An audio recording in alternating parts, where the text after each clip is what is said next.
আজকে গেলাম অসিত বরণ দাস মহাশয়ের পদাবলী কীর্তন শুনতে, তাই যে কিছু অংশ শেয়ার করলাম, শুনতে থাকুন।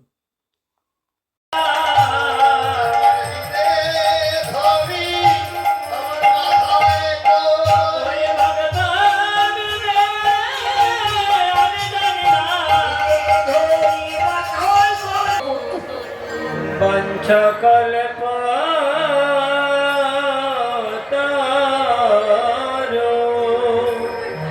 শান্তাপে নসন্তপ্ত এত তাপ দিয়ে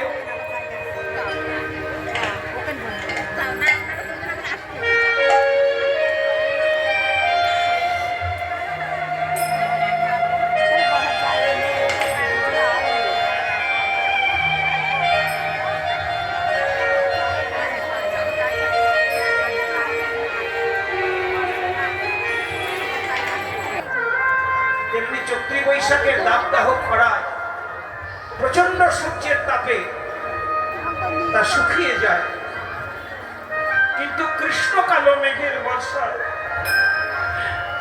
যদি কোনো ভক্তের হৃদয় একবার ভিজে যায়, তার জীবনে যতই তাপ আসুক না কেন, যদি কোনো তাপে আরে শুকায় না গো।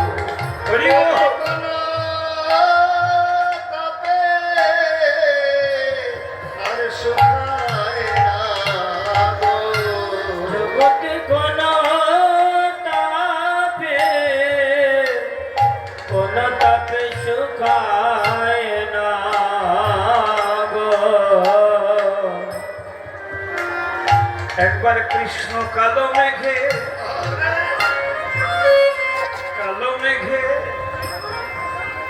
যে ভিজেছে,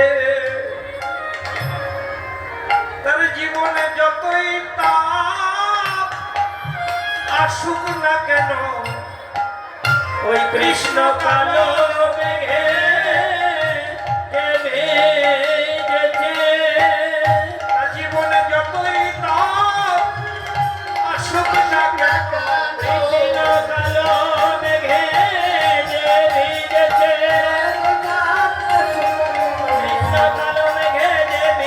মেঘে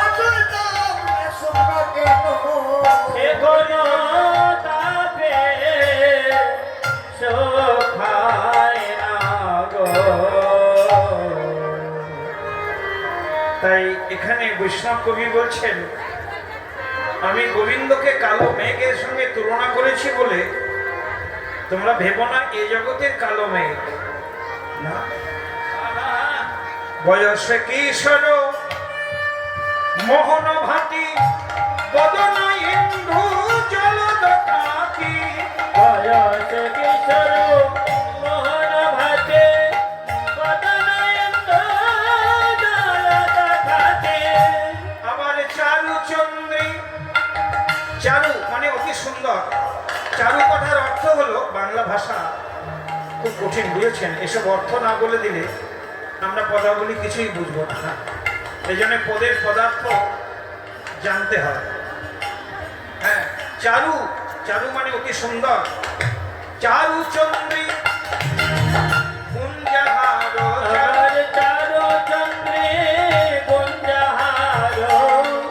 গোবিন্দের গলায় যে চারুচন্দ্রী গুঞ্জমালা, চন্দ্র যেন ছকছক ছকছক করছে, কত চাঁদের মালা। চারুচন্দ্রী গুঞ্জমালা মদন মোহন ভাগরে, মদন মোহন চারুচন্দ্রী গুঞ্জহার মদন মোহন ভাগরে, মদন মোহন ভাগরে। আগমনি গম বেদসার, আগমনি গম বেদসার। খুব ভালো কথা বুঝেছেন, আগম নিগম এবং বেদের যিনি সার, আগম নিগম বেদের যিনি সার, বেদের সারকে না, বেদের সার পুরুষই হল শ্রীকৃষ্ণ। কি আগমনি গম বেদ পদাবলী লিখেছেন। শেষে বলছেন, যিনি আগম নিগমের বেদের সার শ্রীকৃষ্ণ স্বয়ং ভগবান, তিনি লীলাই করত গোঠ বিহার। আগম নিগম বেদ সার লীলাই করত গোঠ বিহার। লীলাই করত গোঠ বিহার, মানে গোবিন্দ লীলাই বৃন্দাবনে এসে তিনি করছেন কি না, গোচারণ করছেন। ওমা, ভগবান স্বয়ং বৃন্দাবনে রাখাল সেজে গরু চড়াতে এসেছে, গরু চড়াচ্ছে। আচ্ছা বলুন তো, গোচারণ করাই কি তার উদ্দেশ্য? না না, হরি বল হরি বল। আগম নিগম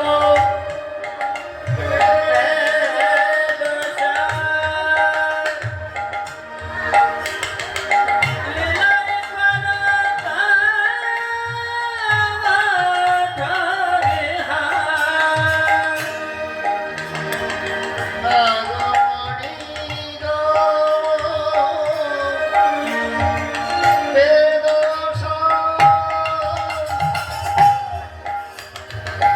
লীলাই করত গোঠ বিহার। মানে মানুষের মতো স্বভাব, মানে মানুষের মতো আকৃতি, কিন্তু স্বভাব হলো পশুর মতো। সেই সব দুপাবা পশুগণকে মানে শাসন করে কুপথ থেকে সুপথে আনার জন্যই ভগবান রাখাল সেজে বৃন্দাবনে এসেছেন।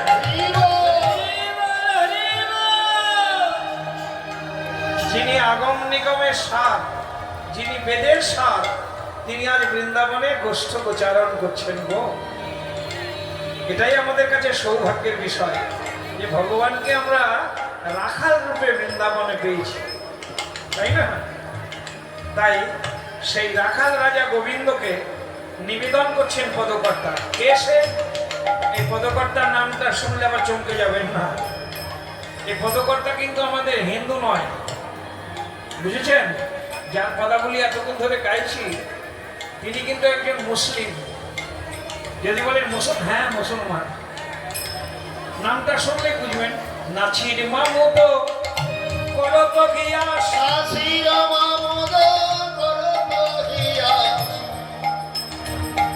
নাছির মামুদ, নাছির মামুদ।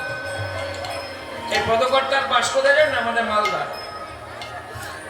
মালদা যে আপনারা কিছুদিন আগে, কদিন আগে জ্যৈষ্ঠী মাসের সংক্রান্তিতে আমাদের ওখানে একটা বিশাল মেলা হয়ে গেল, রামকেলি মেলা। ওই রামকেলি গ্রামে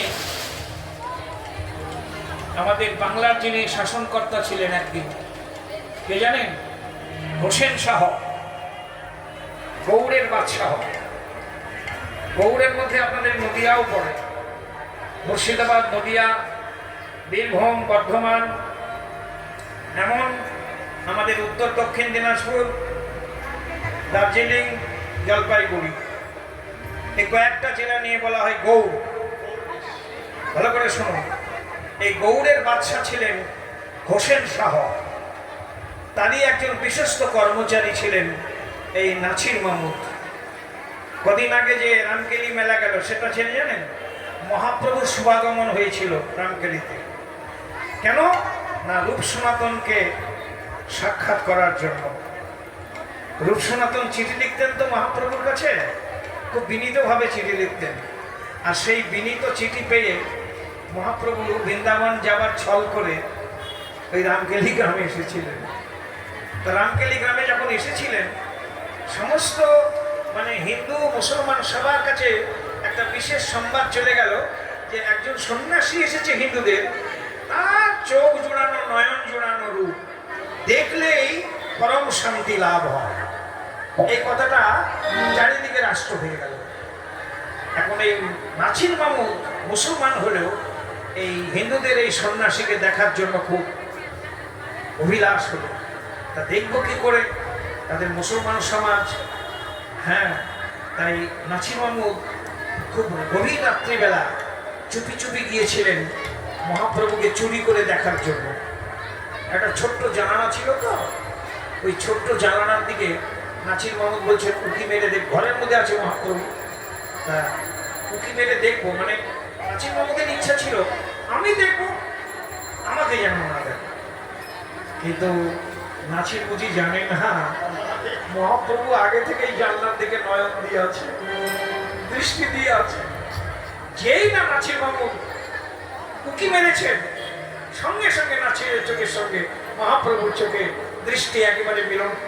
যেই চোখে চোখ পড়ে গিয়েছে, নাচির আর চোখ ফিরাতে পারছে না। দেখি দেখি বলে, কে তুমি পরম দয়া? কোথায় গেল তার মুসলিম ধর্মতে মুসলমান? এই স্বভাব, তার স্বভাব, তার জাতি, তার কুল, এই জ্ঞান বুদ্ধি বিচার যেন কোথায় হারিয়ে গেল। মহাপ্রভু ইশারায় বললেন, নাচি আমাকে দেখবার যদি এতই লালসা, তা বাইরে কেন, একটু ভিতরে এসো। নাচির মামুদ মহাপ্রভুর ইশারায় সে দরজার সামনে গিয়ে ষষ্ঠাঙ্গে প্রণাম করলেন। ষষ্ঠাঙ্গে একেবারে কলা গাছের মতো দরমড় করে পড়ে গেলেন। দরজার সামনে মহাপ্রভুকে প্রণাম করে বলছেন, প্রভু তোমার এত দয়া। যেই বলেছেন এত দয়া, আর প্রণাম করার সঙ্গে সঙ্গে মহাপ্রভু ঘর মধ্যে থেকেই হাত তুলে বললেন, নাচি তোমার অন্তরে হরি ভক্তি হোক। স্বয়ং মহাপ্রভুর করুণা লাভ করেছেন, তোমার অন্তরে হরি ভক্তি হোক। এরপর থেকে নাচিরেরা সংসার ধর্ম হয়নি, বুঝেছেন?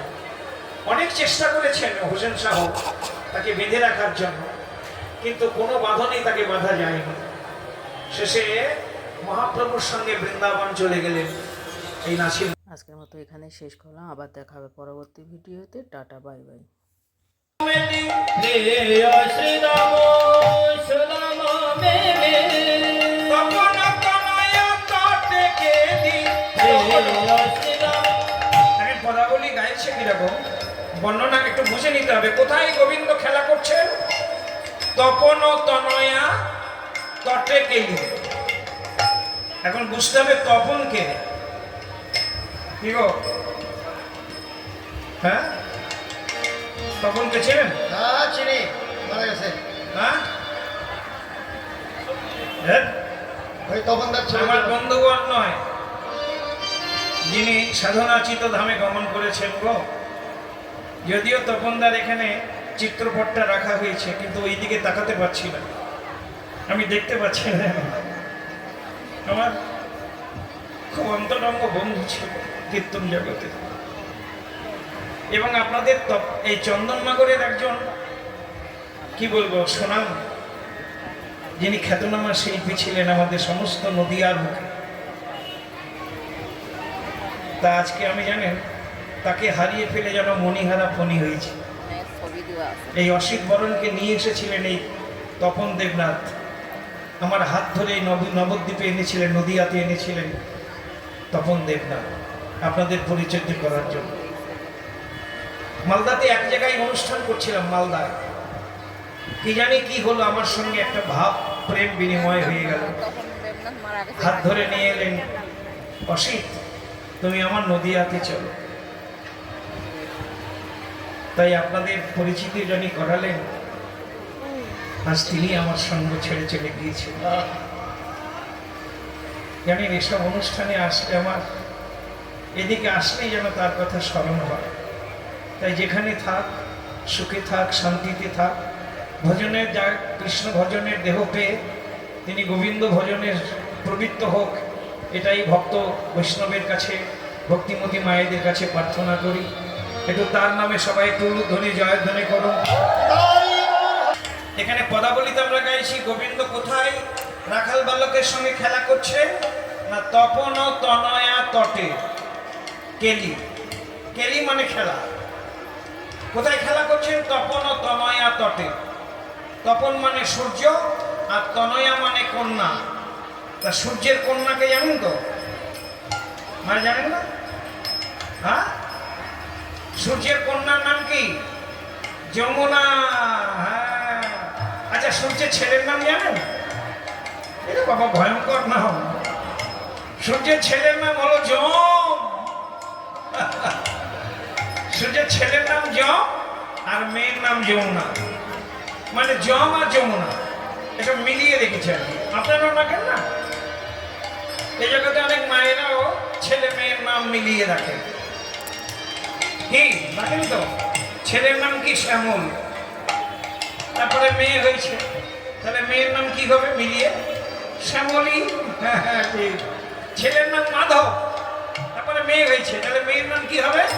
মাধবী। হ্যাঁ, একবারে সোজা মুখস্থ। মাধব মাধবী। তেমনি ছেলের নাম যম আর মেয়ের নাম যমুনা। তাহলে যমুনার তটে খেলছেন আমার গোবিন্দ।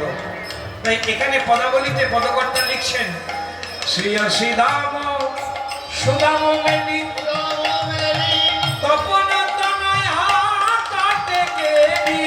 প্রিয় শ্রীরাম সুদাম মেলে তপন তনয়া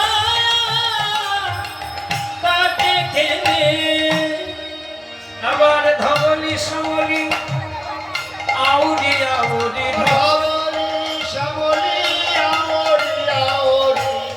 ধবলি সমলি আউরের বর্ণ কেমন? বলে জলদ কাঁতি। জলদ, জলদ মানে মেঘ। ওই কালো মেঘ দেখেছেন তোমার? কালো মেঘের যে বর্ণ, কৃষ্ণের অঙ্গকান্তিও তেমন। তাহলে মুখটা হলো পূর্ণিমার চাঁদ আর অঙ্গের বর্ণ হলো কালো মেঘ। পদকর্তা বলছেন এরকম মাঝে মধ্যে দেখে মনে হয়, কি মনে হয়? যেন কালো মেঘের উপর চাঁদ উঠেছে। যেন কালো মেঘে আমার হঠাৎ দেখলে এই মনে হয় আহা যাই রে রূপের বলিহারি। হঠাৎ দেখে মনে হয়। আমাদের হিন্দু ধর্মে আসছেন, যদি বলা যায় না সাম্প্রদায়িক একটা কিছু ঘটে, তাই মহাপ্রভু বললেন নাচি আমাদের হিন্দুর মধ্যে তোমাকে কেউ দীক্ষা দিতে পারবে না। তুমি যদি দীক্ষা মন্ত্র নাও তাহলে হরিদাসের কাছে নাও। হরিদাস সেও জবন, তুমিও জবন, যাতে সাম্প্রদায়িক না হয় এই জন্য মহাপ্রভু নাচিরকে পাঠিয়ে দিলেন হরিদাসের কাছে। যদিও হরিদাস দীক্ষা মন্ত্র দিতে রাজি হচ্ছিল না, কিন্তু মহাপ্রভু আদেশ করলেন হরিদাস, হ্যাঁ এ মুসলমান জবন, তোমার একে দেওয়া উচিত, তোমার কাছে এসেছে, দাও ওকে দীক্ষা মন্ত্র দাও।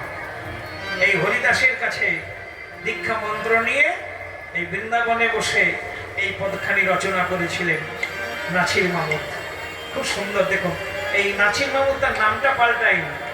এই পদাবলীর শেষে নাছির মামুদ কি বলছে দেখুন কৃষ্ণের চরণ।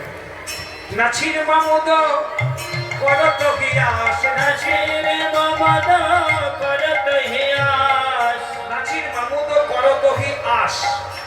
আস মানে আশা। কি সুন্দর পদাবলী। বৈষ্ণব কবি নাছির মামুদ কৃষ্ণের চরণে আশা করছেন। এই যে মা কি আশা? ধন দাও, বিষয় দাও, সম্পত্তি দাও না।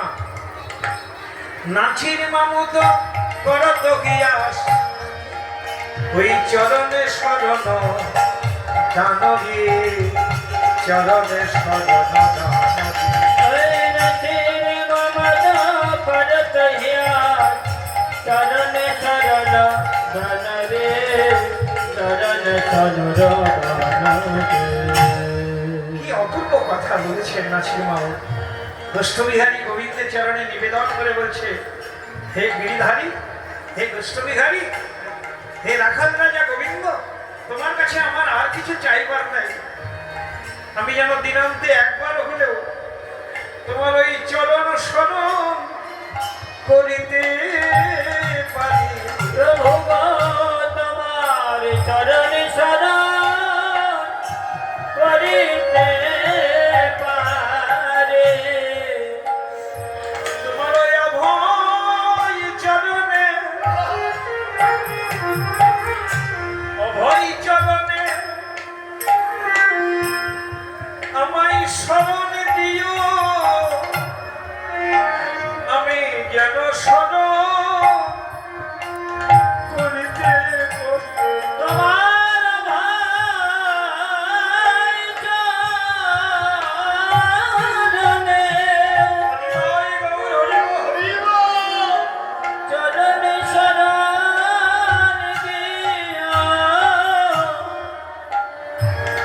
তোমার চরণ যেন স্মরণ করিতে পারি।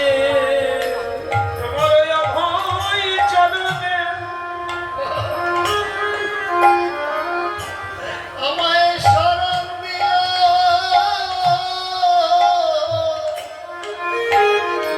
আমি যেন দিনান্তে একবার স্মরণ করিতে পারি। তোমার ভাই চরণে শরণ দিও। আমি যেন দিনান্তে একবার স্মরণ করিতে পারি। আমায় চরণে করে নিল। দিনতে একবার যেন শরণ করিতে পারি। আমার চরণে শরণ দিও। একবার যেন শরণ করিতে পারি। তোমার প্রভু চরণে তোমার চরণে আমায় শরণ দিও। হৃদয় গৌর হরি। এই হলো, আমরা জানি না কখন হাসি কখন কাঁদি। তাই কৃষ্ণের গুণকীর্তন গাইতেন ওই ব্রাহ্মণীদের কাছে। আর এই ব্রাহ্মণীরাও জানতে পারে না যে কৃষ্ণকে, কিন্তু জানে কৃষ্ণের গুণকীর্তন শুনতে শুনতে শুনেই এরাও কৃষ্ণকে মন প্রাণ দিয়ে ভালোবেসে ফেলে। এবং তারা মনে মনে কল্পনা করেন যে গোয়ালার মেয়েদের ঘরে ঘরে নুনি চুরি করে, কিন্তু আমরা তো গোয়ালিনী নয়, আমরা ব্রাহ্মণী। তা আমাদের ঘরে তো নুনি নাই, ছানা নাই, মাখন নাই, কিন্তু গোবিন্দ সেবা দিব কি? যদি কোনোদিন গোবিন্দের কৃপা হতো তাহলে আমাদের ঘরের অন্ন যদি গোবিন্দকে সেবা দিতে পারতাম, তবে আমাদের এই নারী জনম সার্থক ধন্য হয়ে যেত। হরি বল হরি বল। এই ব্রাহ্মণীরা মনে মনে গোবিন্দ সেবা দেওয়ার একটা পূর্বরাগ কেমন যেন দেখিনি, শুনেছি, শুনেই দেখবার যে লালসা, এর নাম হলো পূর্বরাগবতী। তা যাই হোক, সেই পূর্বরাগবতী বৃন্দাবনের ব্রাহ্মণ অন্ন সেবা দিতে পারল। তা আজকেই সেই দিন ওই মুনি পত্নীদের দ্বারা কৃষ্ণ বলরামের অন্ন ভোজন। শুনুন, প্রসঙ্গটা খুব ভালো। গোবিন্দ কেমন করে খেলা খেলছেন। খেলো তো রাম সুন্দর শ্যাম মোহন মুরতি, মোহন মুরতি আনন্দ ধাম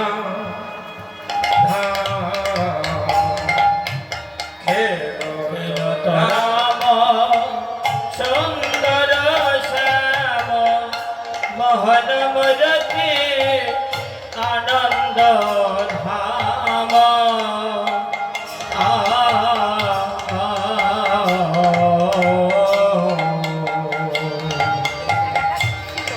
আজ খেলা খেলি মোনার কুলে, খেলা খেলিছে ওই যমুনার কুলে খেলা।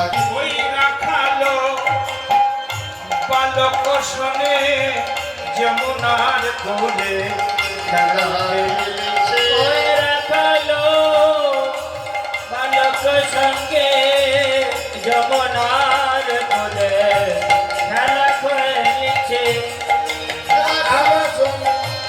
বালক সঙ্গে আজ কি আনন্দ ধরে না রে। ওই রাখালো বালক সঙ্গে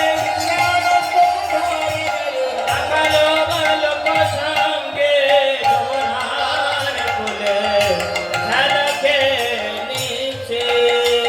তাই খেলো তো রাম সুন্দর শ্যাম মোহন মুরতি আনন্দ ধাম।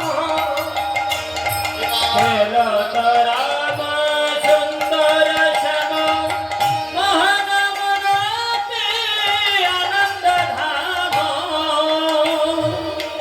আবার পাচনি কাচনি বেত্রবেন আর পাচনি কাচনি বেত্র বেনু পাচনি কাচনি বেত্রবেন প্রিয় শ্রীরাম সুরাম মেলে তপন তনয়াতি রেখে প্রিয় শ্রীরাম সুদাম মেলে তপন তনয়া তাতে কেলে প্রিয় শ্রীরাম সুদাম মেলি তপন তনয়া তাতে কেলি আবার ধবলি সমলি আউরি আউরি ধবলি ধবলি ধবলি সমরে আওরি আওরি নবলি শ্যামলি আউরে আবুলি ধবলি সমলি আউরি আউরি ধবলি সমরে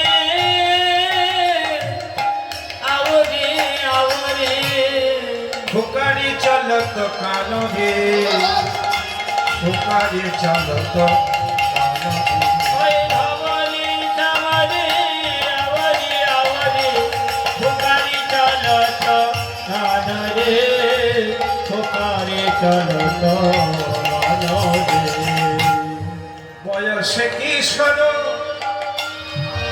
পদকর্তা বলছেন গোবিন্দের তখন বয়স কিশোর গোষ্ঠে গিয়েছেন মা গোষ্ঠ বিহারী গোষ্ঠে গিয়ে মানে সমবয়সী রাখালের সঙ্গে খেলতে খেলতে কখনো কখনো মুরলি খুরলি গান হলি পদকর্তা মুরলিকে আবার খুরলিও বলেছেন খুরলি বুঝেন মুরলিকে খুরলি বললো কেন রাধারানী বলেছিলেন সখীদের কাছে তো করে না ওটাকে সাপল বলেন সাপল আবার অনেকে বলে খুন্তি বুঝেছেন তা খুন্তি বা সাপল এই মুরলি বা খুরলি ওই সাপল বা খুন্তি গর্ত করার জন্য এটা ব্যবহার করতে করা জানেন শুধু গৃহস্থরাই ব্যবহার করে না এরা চোরেরাও ব্যবহার করে আগের দিনে দেয়াল গাড়িতে ওই যে শীত দিত গো শীত শীতকাঠিও বলা হয় শীতকাঠি বুঝেন ওই যে যা দেয়াল আগের দিনে তো দেয়াল ঘর বেশি ছিল মানুষের তাই দেয়াল ঘরে শীত কেটে সব ধন সম্পত্তি চুরি করত চোর বা তস্কর যারা তারা ওই খুরলি মানে যার নাম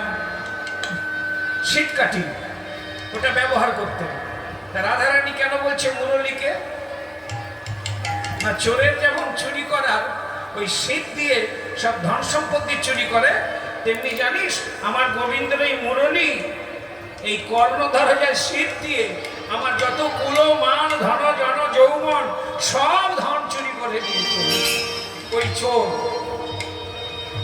হ্যাঁ তাই মুরলী নয় ওটা খুরলি আজকে পদাবলিতে আমরা শুনছি মহাজন লিখছেন মুরলী খুরলি গান হবি মুরলীতে গান করিছে ওই মুরলিতে গান করিছে আচ্ছা একটা গান করো রাধারানীর কথা হলো মুরলী আর কি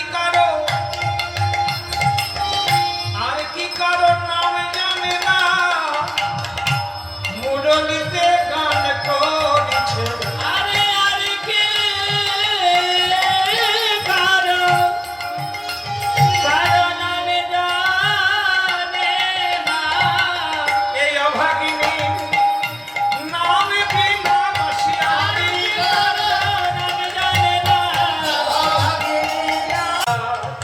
আর সকল রাখলো খোদায় ব্যাকুলো কহায় তাজিয়ালা সত্যি কথা বলতে এই কথাটা আপনারাও মনে রাখবেন যদি খিদে পায় তাহলে চোখে লজ্জা করলে কিন্তু কষ্ট পাবে তাই তখন লজ্জা সারাবেন মাথা খেয়ে একটু বলতে হয় অনেকে আত্মীয় বাড়িতে গিয়ে না একটু লজ্জা করে এ বাবা কেমন করে বলবো এদিকে খিদেও পেয়েছে চরম কিন্তু বলতে চাইছে না। কিন্তু যারা প্রাচীন আছে লোক বা মায়া, কি বাবা তোমার মুখটা কেমন লাগছে, খিদে পেয়েছে না? যে না না না, মুখে বলছে না বাবু, কিন্তু তোমার মুখ দেখে বোঝা যাচ্ছে তোমার প্রচন্ড খিদে পেয়েছে। এটা মায়েরা বুঝতে পারে। তাই যতে কো রাখালো খোদায়ে ব্যাকুলো, তারা কহয়েতে ঝিয়ালা হৃদয় বুঝিয়া। একটা কথা কিনে বলে রাখি আপনাদের কাছে, না শ্রীকৃষ্ণকে কোনো কথা কেউ কোনো রাখাল সরাসরি বলতে পারে না। তাদের একটা শৃঙ্খলা ছিল, বুঝেছেন?